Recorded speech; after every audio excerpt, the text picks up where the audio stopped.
Hey guys, welcome to...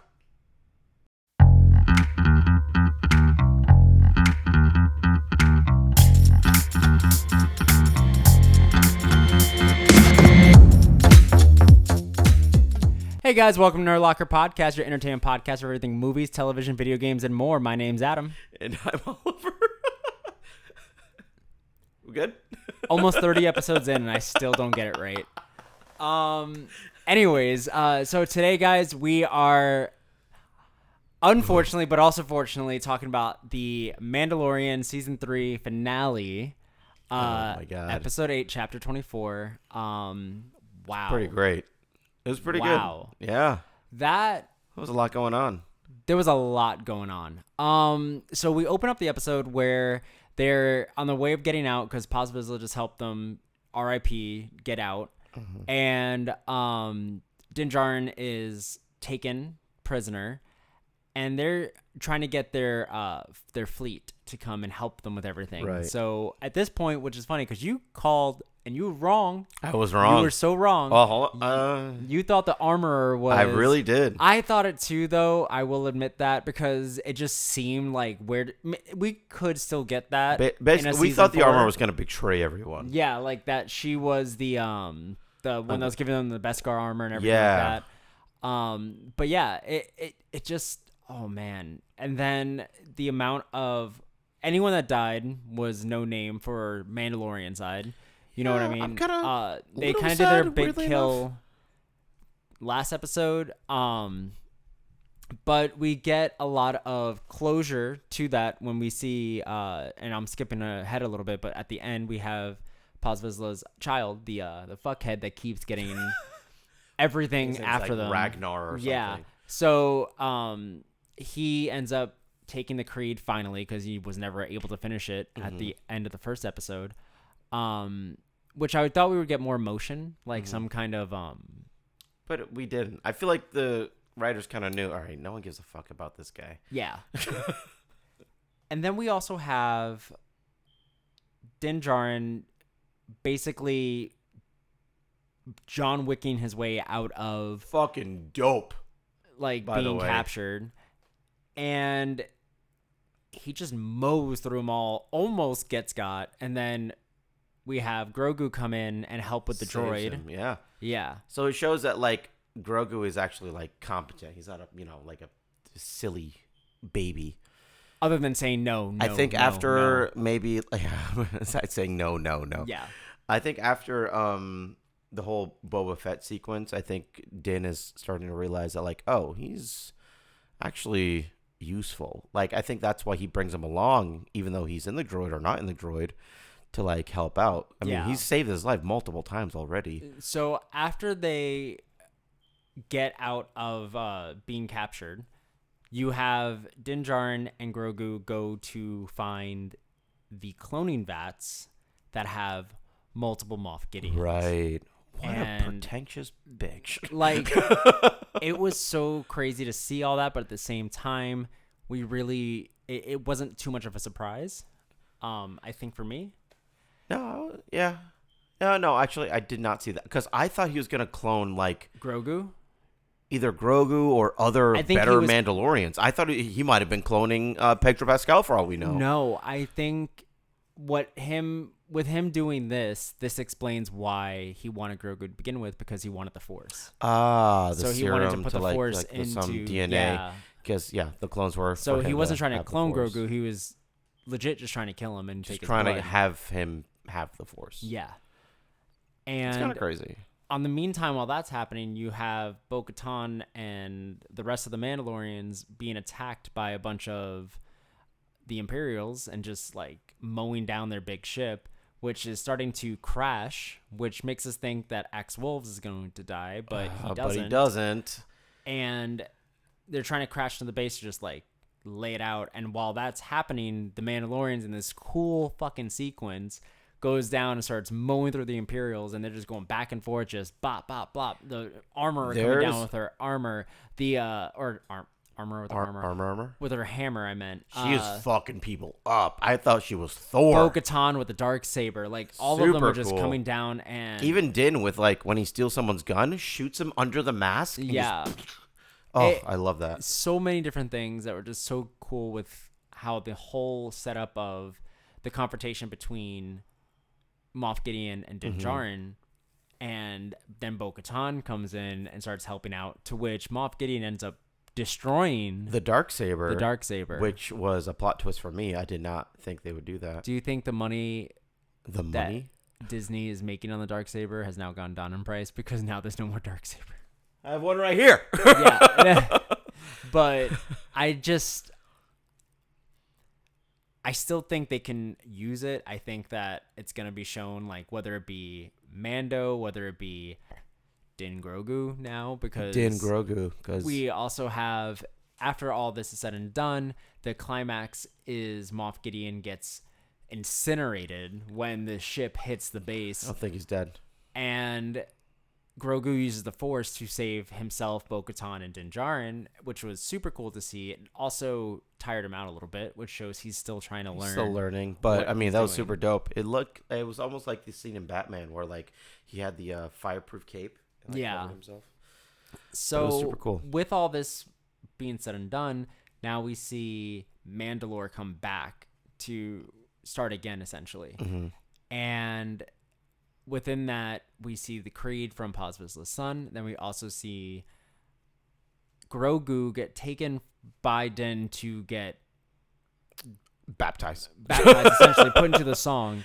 And since he can't speak yet, he can't say the Creed. So instead, he becomes Din Djarin's apprentice. That's and pretty dope, adopted son. Yeah.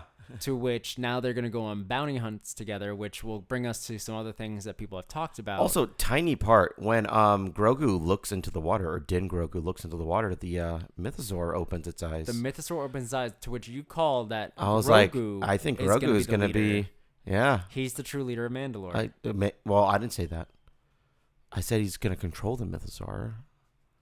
I think he's the true leader. I think Bo-Katan, like her almost dying in this, shows that she kind of sucks. She is gonna go, and when we get to the other theory, like I think it's still gonna be Moff Gideon that does it and takes her out. I do think that's where her end of her story is. Probably. You want to explain your theory about Moff Gideon? So the theory isn't exactly mine. I found this on the internet, but definitely stemmed from when we watched it. Yeah, Moff Gideon's probably not dead, and the biggest clue is in seasons 1 and 2, he very clearly has a mustache, and in season 3, he does not. But the promo photos of the posters for season 3 showed him with a mustache. So all of his clones didn't have one either. So maybe that shows that the one that died might have been a clone. Yeah.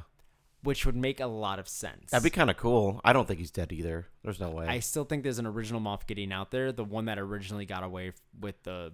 I feel like Moff Gideon isn't like an idiot, so he'd probably thought of this many times. He also probably would clone himself to get away from the other, like Thrawn and everyone else. Right. Like having these contingency plans against everybody, and he's just chilling. Yeah. So I think has a lot of merit to it. I think it's very plausible. And with now this quote-unquote soft reboot, by going back to the basics of bounty hunting, we'll probably get a full season, maybe just back and forth, and maybe come back to this main storyline and maybe end it with season 5. Because you can't have a third standoff with Moff Gideon and not have it be like the end. Because this one kind of felt like an end. We were wondering, it felt like after when he goes back to, what is it, Kataro? Yeah. Yeah, that might be wrong. But, and he gets like, a house to stay for like his family, as Caller Weather said. And then IG-11 is alive again, so that was cool. Now Marshall. Yeah, now Marshall of the town. And yeah, you just see Din Grogu, playing with frogs and him just chilling. So it seems very out to that little like Looney Tunes thing. Yeah. Like, all right, now it's done. Which is like an OG like Star Wars thing that they've done before. I feel like we're getting a huge time jump. That's why. You think so? Happening. So I mean, that How would nice make sense. Looks, I don't want time jump, and now it's old and decrepit. I don't think I want like a repetitiveness of like bounty hunting. Like but just depends on how far they go. If they go forward another 5 years, because like that whole house could look decrepit and old, and maybe something happened. It's a nice house though. But And that's also a set piece that they can use in the future if they do this Ray thing that's gonna be coming out. Like they can show that house. Like it's a set piece to be used in the future for various reasons. And we'll probably see an older Grogu. I do think we're gonna see an older Grogu, no matter hopefully how much one that can older talk. he is. Yeah. How do you think it'll sound? I don't think we've know. talked. But do you think that? Okay, so let's look at Grogu and let's look at Yoda. They both wore like the robes. Do you think that's like the thing that everyone It might be like a wears culture on thing, like a species thing. Do you think he'll ever have other clothes? I don't know. We've never Do seen you think like. that Din Djarin will buy him some true classic tees? Why do you say that? Speaking of which, our sponsor, we are sponsored by True Classic Tees. Their t-shirts are really just something else entirely. They're nothing that you get at the warehouse stores, those supermarkets like Walmart's and Target's. These are really nice and snug around the sides, and they are boxy in the front. And what's also really nice about them is that they don't make you look like like him. What? Why am I being targeted? Can I just live?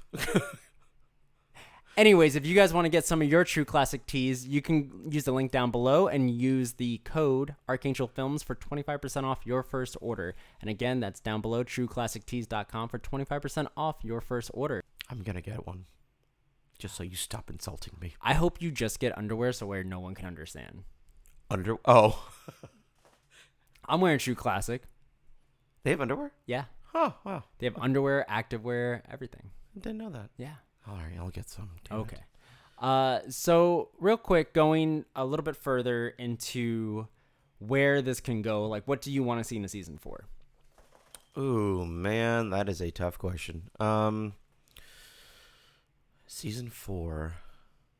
I mean, I kind of want to see some like Grogu armor, like Mando Grogu armor. A little bit instead of like the classic, I like other than the chainmail that he has under. Yeah. I want to see him in like something. There was a photo I saw actually of like it said The Last of Us, but it was Mando and it was Grogu and he was like in like fucking full gear. It was really cool. I saw something like that where it was kind of a theory which we could probably go over a little bit briefly. They were saying of how the timeline works to when Grogu was born was around the same year that Anakin was born. Which makes it seem like it just seemed like there was a light side and a dark side that were born at the same time, which means that balance, which could probably prove like either a lot. That's why that's probably why Anakin has been almost said so many times, because there might be some kind of connection between Anakin and Grogu. Ooh, I don't know about that. I mean, maybe in like the during the originals and the prequels, like the prophecy that they always talk about, like the chosen one. Yeah. Maybe Grogu's the chosen one instead of Anakin. Maybe he's supposed to bring balance between, even if it's Mandalore or, bringing back Jedis or something. I think it might also tie into the new Star Wars movie with Daisy Ridley, where she's trying to create a new Jedi She's order. coming back, right? But specifically to make a new Jedi order within 15 years after the latest trilogy. So that Jedi order could include Grogu. It could be. Well, well, I guess the Mandalores just train Grogu, right? Because he's not trained in like a lot of Jedi things. Yeah, I mean, you could have who's that. Gonna teach him in the Force? Ahsoka. Oh, there is Ahsoka. Point. There is probably some kind of other person that could be his mentor, whether it be Luke again or Ezra from Rebels. Could be that. Who else? Those are the big stretch, big theory. Theory, boy, here we go. What do you got? Definitely way off field. Mace Windu. You think they're gonna bring Mace? I think that if Mace comes Windu back in a movie, has to come back in some way, shape, and form. Something crazy. There's no way Samuel L. Jackson won't do he this. He definitely at some will. Point. Because he's. But even I don't said, think it'll be in a TV dead. show. I don't. It could be. He's doing Secret Invasion. It's so much hype. It's like free advertising. Like if you bring Mace Windu back in a TV show instead That's of how you a get people theater. to subscribe. They want people to subscribe to Disney Plus. Like if he's doing Secret Invasion, which is a full series. Samuel Jackson can I don't come back know. for Mace one. Windu's like a huge thing. I don't know, man. Huge thing. Dude, that'd be awesome, though. Oh, my gosh. It would be. It's got chills a little bit. So what would you rate this episode, and then what would you rate this season? Okay. Episode, I'm going to say a 8 because the Mythosaur was a little bit unexplained after the hype up from a couple episodes ago. I kind of want a little bit more of that. And also, Bo-Katan didn't even say that she saw a Mythosaur, which I thought nobody did. Well, she said it to the armorer. Oh, okay. Oh, yeah, you're right. I just thought that was weird that they didn't like make it a big thing, especially if it's like, literally imprinted on their armor. So I'm gonna say 8. The entire season, 9. I didn't see anything wrong besides the slow start. The beginnings were a little, yeah. And we got a little bit more of Grogu kind of doing Force stuff. The action was good too. I think I would give it a 7.5, and I only say that because, they don't bring up the Mythosaur, and they also don't. I wish we would have gotten either a more final, like, oh, this is death for Moff Gideon, or someone else died. I don't always need death, but it just seemed like the stakes were so high with it was too much plot armor by the end of the episode. Literally. For my taste. Overall, as a season, I think I'd give it 8.5, and Okay. I only say that because they definitely had a very rough start, very stop and go. And Yeah, it was weird. I feel like they really got their momentum, and if they would just given that effort or time, whatever it was that really held them back, whether it be scheduling conflicts for filming, if they would just given a little bit more, it would have made it better, in my opinion. So, like, take away, like, the first 2 episodes. Like, just tell me what they are and I know, wrap it up. yeah. And then 3 to 8, I'm good. Yeah, exactly. Yeah, no, I agree.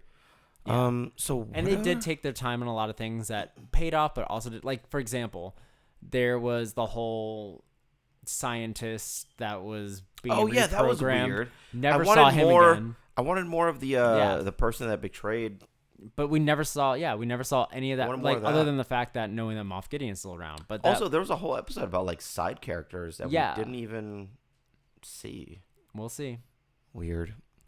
But What are the thoughts on season 4? Is just going to be bounty hunting, or what are I don't your know. I thoughts? feel 'Cause I like- said mine. I feel like season 4 will probably end up being some bounty hunting. I feel like whatever storyline they pick up to give an overall arc to the season, I think will probably stem from Ahsoka.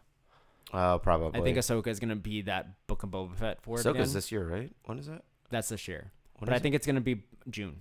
June. Okay. Yeah, I think it's going to be the Book of Boba Fett, like, where it's a couple of episodes of just Ahsoka, and then maybe, like, her path crosses back with Din Djarin, because I think that's what they mean, because they're making a movie to end this era of Star Wars, like this specific time period. Gotcha. So whatever this movie is going to be a wrap-up of everything, and I wouldn't be surprised if the movie had Boba Fett, Ahsoka, that'd be so Mando, Grogu, Bo-Katan, like all of That'd them be in so one dope. big movie That's that this gonna. leads That's to. like the Avengers. And and you lead that, and that's how you get people going from Disney Plus to the movie theater Right. to watch it. And it also explains why Book of Boba Fett was the way it was, and what Ahsoka can be, what Obi-Wan could have been. Like, all of these different things could be. There could be one, what do you call it? Like, anchor to the entire thing, and I think that was Mandalorian for this. Whether they do that again with someone else or something else, another plot line, whether it be Old Republic, whether they continue that with Andor and Bad Batch, or whatever they want to do, or animated version of it. So it's whatever they want to end up doing, but I do see them moving towards something larger. I mean, that would be amazing. I mean, that's just money bags. I mean, one quick thought before we wrap up, talking about things getting larger, there's been a lot of people speculating and talking about different things about the Mario movie that we saw. Right. So I just recently saw it again, and it is a really, really good movie. It is a good movie. And it's almost gotten $1 billion. Definitely making Yoshi. But with that, what are some of the spin-offs? And a lot of things that have been talked about have been Luigi's Mansion. We talked about Pedro Pascal probably playing Wario, according to Jack Black. But the other big thing that people have been speculating is very true is they kept talking about galaxies and multiverses and stuff like that in there. And when you have all these together, they were talking about Zelda. How we never heard we Link never got talk. We don't know any of the dialogue that he would have said. So they were Right. saying Zelda. They were also saying Animal Crossing. What the fuck? But Animal Crossing would have like the what do you call it? The reason for it would be like when you go to a new home and how hard it is to start over again. That's interesting. That's the moral of the story. Yo, Nintendo and then needs to cash in on all movies. of this would lead to Super Smash Brothers. Ooh, To where like we a get all of the tournament? Nintendo properties, and like someone gets pissed whether it be an overall villain that just Do like you with know Battle World, how much money that would make? Ash Ketchum, like their version of it versus fucking Mario, Chris Pratt, like they could bring in so many celebrities to voice them. The So biggest many. thing, and it's just it's just like what we're doing with Secret Wars with Avengers, but on the Nintendo side. But you get it to a point where you can bring all of these over into a crossover, and boom, from Illumination. Please. And this is how you sell Super Nintendo World. Yeah. What are you doing, Nintendo / Right? Universal? That's what I'm saying, man. Jesus. So I'm sure this is gonna be like after the the Yoshi reveal. I'm sure it's gonna be branching off to a bunch of different things. yeah, We might even get a Metroid movie or a Star Fox movie as well. we might. You never know. That'd be amazing. There's But, one yes. about Mario. You probably saw this, but What's that? Jack Black's song, Jack Black. Jack Black's song "Peaches," Yes. Charted. Billboard Yep. Hot 100. Yep. And apparently it's up for a nomination too. Like it can be, yeah. So great. Peaches, peaches, peaches, peaches, peaches. Oh my God. I love you. But anyways, where can they find you, Oliver? You can find me on any social media platform, being the Sphere 21, except TikTok. I am Oliver Khan VA. And you can find me at Amore Photography on all social media. You can find Archangel Films for the production company. And for this podcast, it is Nerd Locker Podcast, wherever you get them. And we will see you guys next time. Peace. Would you masturbate to Peaches? What?